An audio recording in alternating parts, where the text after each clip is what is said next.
In the midst of the Red Scare in 1950, immigrants Julius and Ethel Rosenberg were accused of leaking information regarding U.S. atomic weaponry to Soviet Russia as an act of espionage.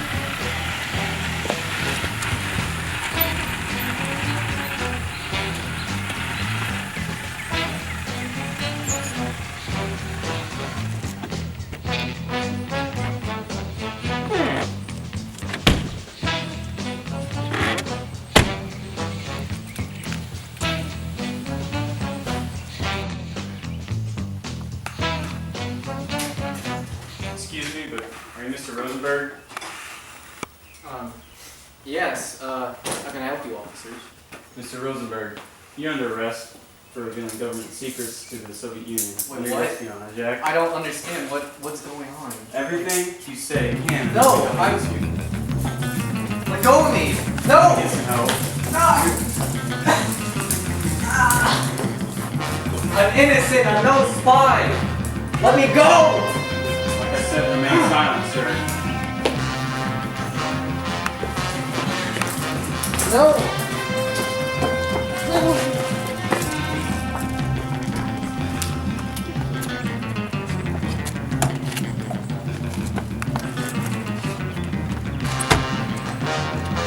How do we know if he's a spy? I mean, him of all people? You're just following orders from the higher-ups, sir. Something about his background. Strange.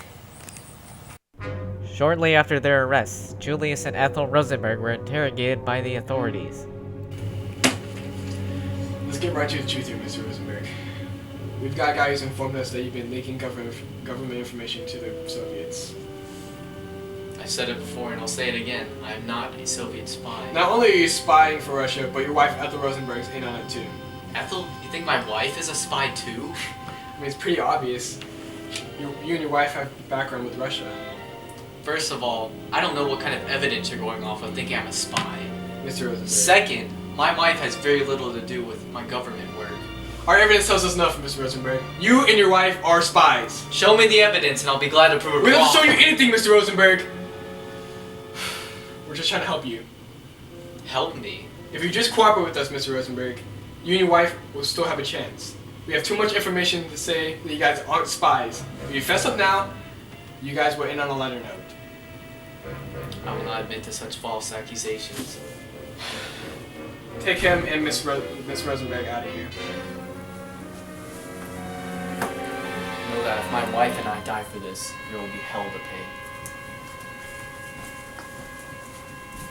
Several days later, the Rosenbergs are taken to court. Over the entirety of the case, the Rosenbergs plead nothing but innocence, yet they are ruled guilty by the end of the case. Hundreds of people were angered by the fact that two citizens were going to die over what seemed like an absurd accusation. Alright, everyone back away from the perimeter. This is your first warning. Let them go! We have to use force if necessary. Rotten pig!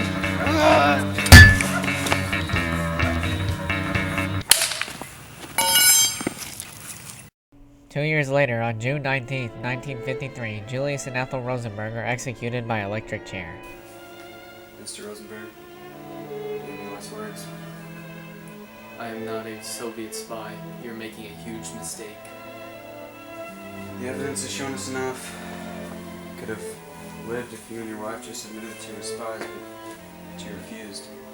It's on your hands now.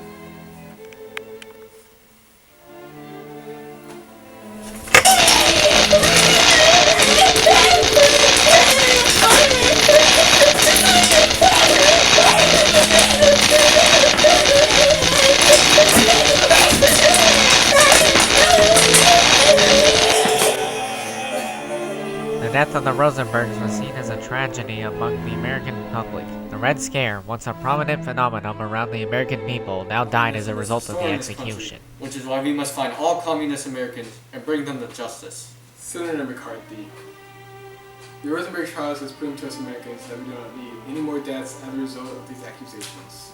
Well, the Rosenbergs were brought through the justice system, so obviously it was justified. This trivial Red Scare has gone on long enough. We are Americans. We should not let the fear of communism consume us. The Rosenberg Trial has proven to us that it's gone too far. If you say so. The Rosenberg trial remains one of America's darkest moments in history, representing the escalation of the Red Scare. The constant fear brought by Soviet Russia led America into a mass hysteria, and as a result, led to the unjust execution of Julius and Ethel Rosenberg.